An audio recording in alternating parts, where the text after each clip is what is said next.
I see no pink. I see a yellow. I can't. Oh, this is not my color. Wait, who's orange? Gavin. Oh. This is passionate. Oh my gosh. You're loaded.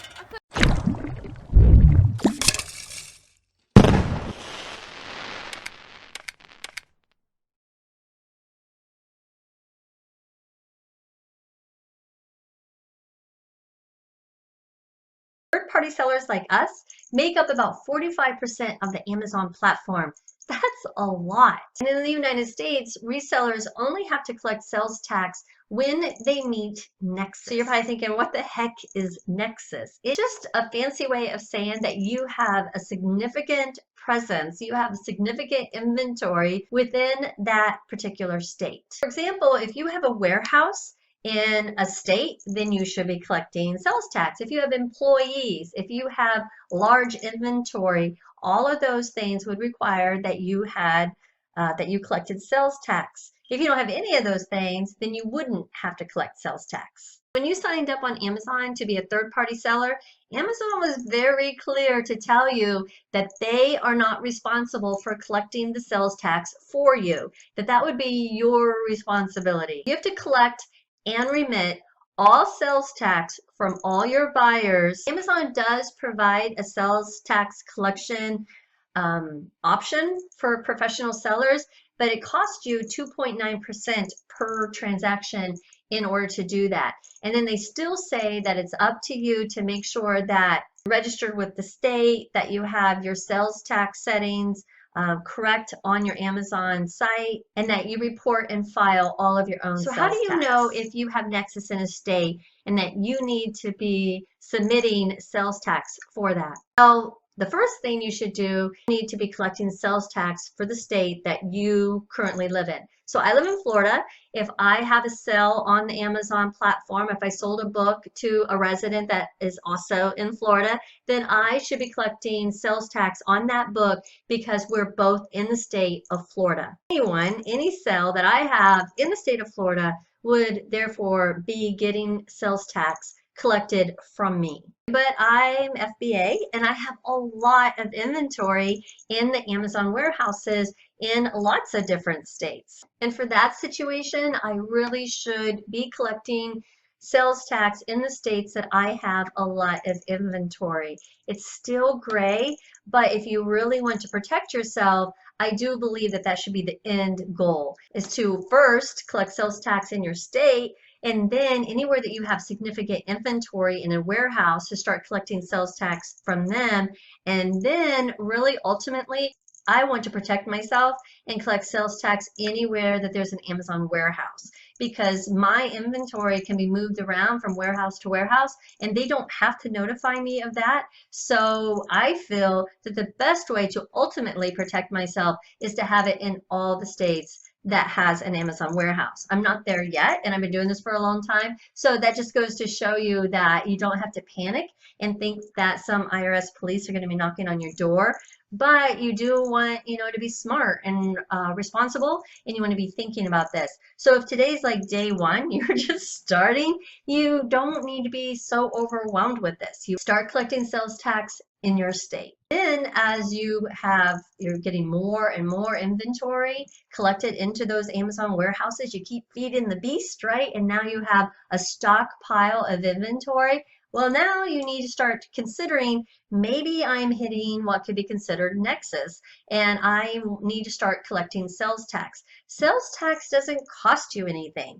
You're charging the buyer, and then you're collecting it, and then you're remitting it. So it's not like there's any money out of your pocket. However, if you are found later on to say, hey, you didn't collect sales tax, and you should have been collecting sales tax for all of this stuff, so now you owe us all this money on all this back sales tax, well, now you have a problem because you didn't collect it from the buyer, and now it is going to come out of your pocket in order to submit it. So you see where it's just better to play it safe than it is to try to skirt around it. As far as the future goes for sales tax and Amazon is concerned, I do think it's going to get more difficult, more stringent. If you kind of look at the progression and how the momentum is going right now, the state legislatures really applying a lot of pressure to collect sales tax in their state, whether or not there's a significant presence, and Amazon is complying with that.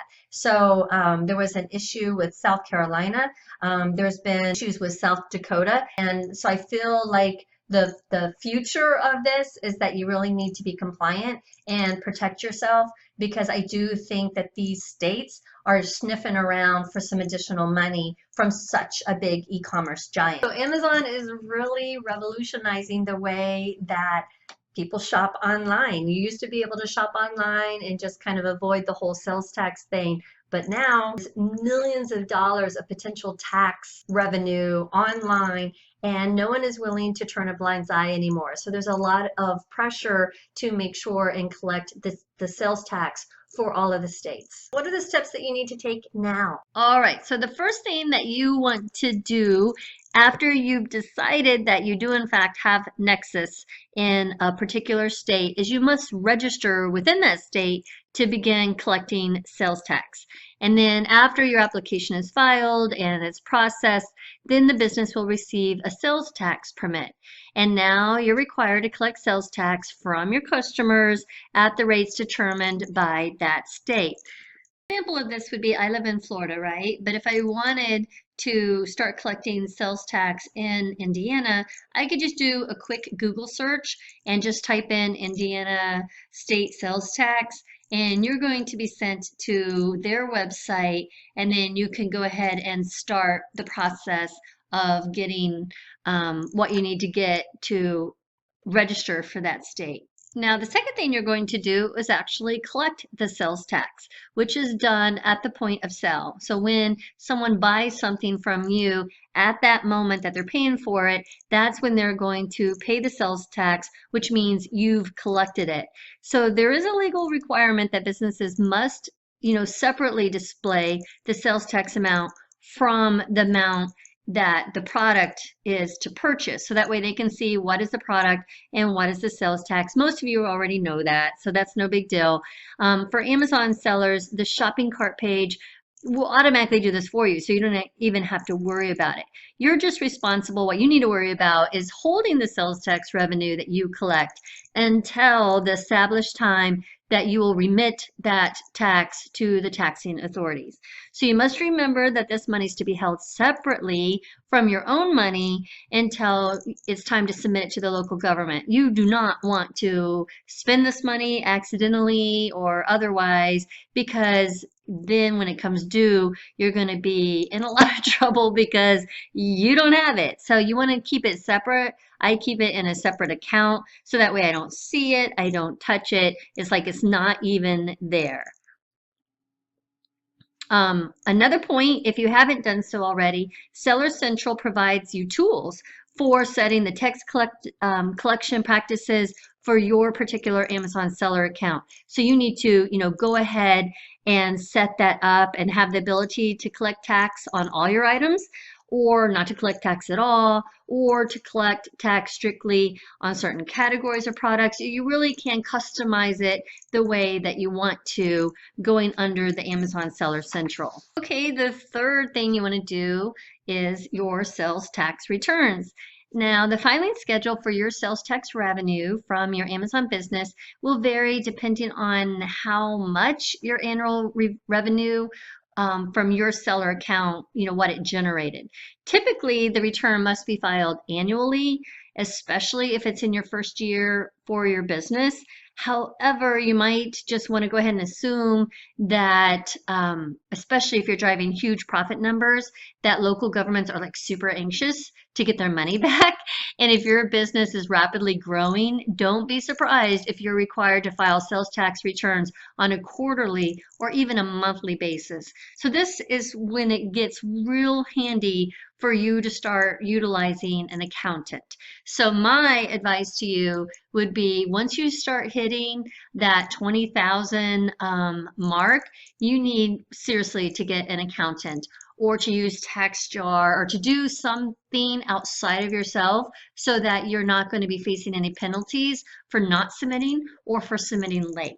So that would be my advice to you, but you do need to file for number 3, sales tax returns, and I want you to know that it can be annually, it could be quarterly, it could be monthly, just depending on the size of the revenue of your business. As a business owner who is required to collect sales tax, you can be audited at any time by your state Department of Revenue. So it's really important that you keep your books in order, that you track all of your sales, that you separate any kind of money that you're getting for taxes apart from your regular checking account or business checking account. You can request an extension of your personal taxes until October 15th. And I'm actually one that does file extensions quite often, because one of the reasons why is if you wait until later, it's less likely that you will actually be audited because the auditors already have a full schedule for the rest of the year. And so your chances are actually much lower if you file an extension. So I want you to know that you can file an extension if there's some external factor while you feel like you need more time to get your bookkeeping in order, or if you just want to play it a little more safe with the auditing, or if you're just wanting to maximize your capital right now and you'll pay your taxes later. Whatever your reasoning is, I want you to know that you can file an extension. And the last thing that I want to bring up is making your business a legal entity. Entrepreneur Girl is actually an LLC with an S Corp subchapter. And the reason I'm bringing this up today when we're talking about taxes is because creating an LLC or a corporation or some kind of legal entity like that have a lot of advantages when it comes to taxes. One of which is just the corporation can protect you against lawsuits and claims and keep it from, keep anyone from attacking my personal assets. I also felt that an LLC wasn't very complicated. It doesn't require a lot of updating from me. Now, I don't want to lead you wrong because I am in no way an accountant, and a lot of this is just my eyes start to glaze over. So I don't want to steer you wrong. I don't want to say any more than I've said. I just want you to know that it is an option out there for you, and you really should, at this point, be getting an attorney, an accountant, and they should be saving you way more than they cost you. So if you're out there thinking, yeah, Tracy, that's great, but I can't afford it, you really can't afford not to, because one, the attorney and accountant should be saving you in tax breaks or tax laws or tax workarounds that you didn't even know existed. They should be saving you way more than they're costing you. Invest in protecting yourself, invest in your company. You can do it in inexpensive ways. You can utilize LegalZoom. You can find someone locally that's not overly expensive, but I would for sure protect yourself with both of those things. You can do just a quick Google search and kind of browse through the information that can help you determine the difference between an LLC and a corporation and being a sole proprietor, and you can just kind of see what you think will fit you, or just to get more information before you talk to an accountant or an attorney. You could see where there's benefit to being taxed as a business and using that tax rate versus your personal tax rate. Take your time to learn about this or hire someone that is knowledgeable about this, but I wanted to let you know that it's an option.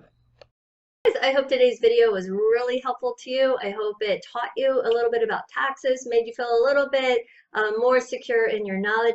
I look forward to seeing you next video. Bye, guys.